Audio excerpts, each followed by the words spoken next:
Gaza. Has the government reached out to his family? Well, we're trying to confirm the reports that we've read about this death. An Australian man, born an Australian, who moved to Israel, as we understand the reports, and was killed fighting as part of the Israeli Defence Forces, which is, it must be said, not against the law.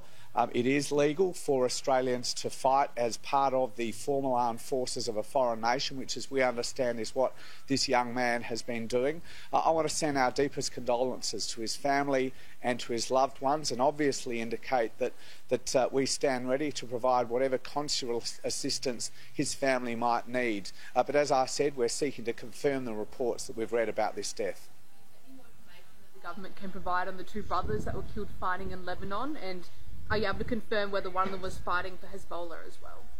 Again, we've read claims by Hezbollah that one of these Australians who was apparently killed in southern Lebanon was associated or fighting for Hezbollah. We're seeking to establish the exact facts about that. I want to be very clear and remind Australians, Hezbollah is a listed terrorist organisation.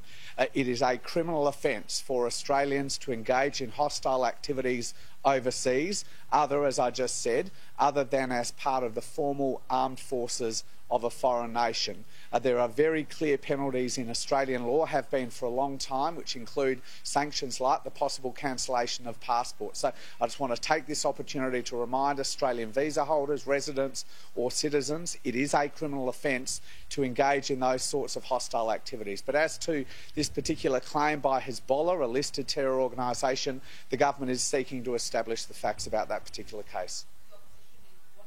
Considering banning the travel to parts of Lebanon where Hezbollah is present, is that something that you guys would consider? Well, since October we have urged Australians not to travel to Lebanon, given the risk involved there, and I want to today continue to urge any Australians who are in Lebanon to leave Lebanon at the earliest possible opportunity. It is not safe to remain there. We urge you to leave Lebanon at the earliest possible opportunity. Nuclear submarines on the current timelines would be crazy. Do you have any response to these comments?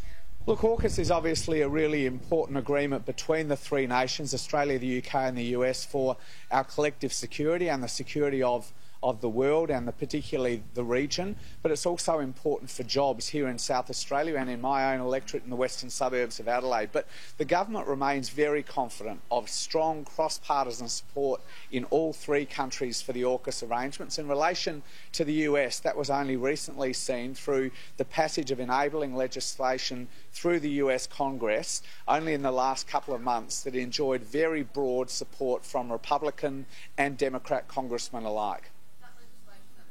So it does have clauses or out clauses for future administrations if the sale of subs to Australia doesn't lie with US national interests. Considering that these analysis will play a part in a future Republican administration, is that, I guess, putting a bit of concern out there that a future administration or members of administration are already questioning that AUKUS timeline? Well, I think as you would have seen from the Prime Minister to the Deputy Prime Minister down, there's been very strong engagement between Australia, the US and the UK to ensure that these AUKUS arrangements are durable, that they will be a strong support for our collective security across the globe for many generations to come. And we remain very confident that there is strong cross-partisan support in all three countries for the AUKUS arrangements. Does the government have any figures on how many Australians have returned from Lebanon and how many are still there? Well, the latest figures I've seen are around 15,000 Australians remain in Lebanon. We continue to urge them to leave at the earliest possible opportunity. For a number of months now, Lebanon has been a do not travel country. There has been very clear government advice not to travel to Lebanon. That advice has been in place since October, and we really strongly urge any Australians who remain in Lebanon today to take the earliest possible opportunity to leave that country. Are there any concerns after Joe Biden cancelled plans to attend Quad meetings like this?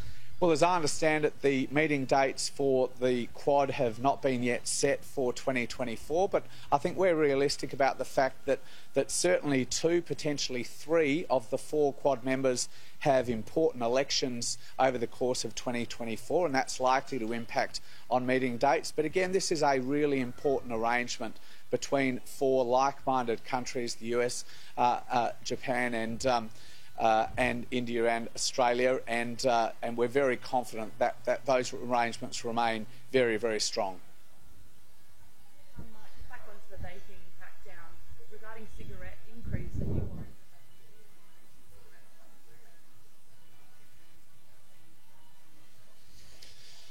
We're very alive to the risk of vaping being a gateway to smoking cigarettes. Indeed, we've seen research demonstrate that young vapers are 3 times more likely to take up cigarettes than their non-vaping peers. And that's a deliberate part of the strategy from Big Tobacco. This is a strategy to recruit a new generation to nicotine addiction and then see them take up cigarettes. We know what a disaster that would be for their public health.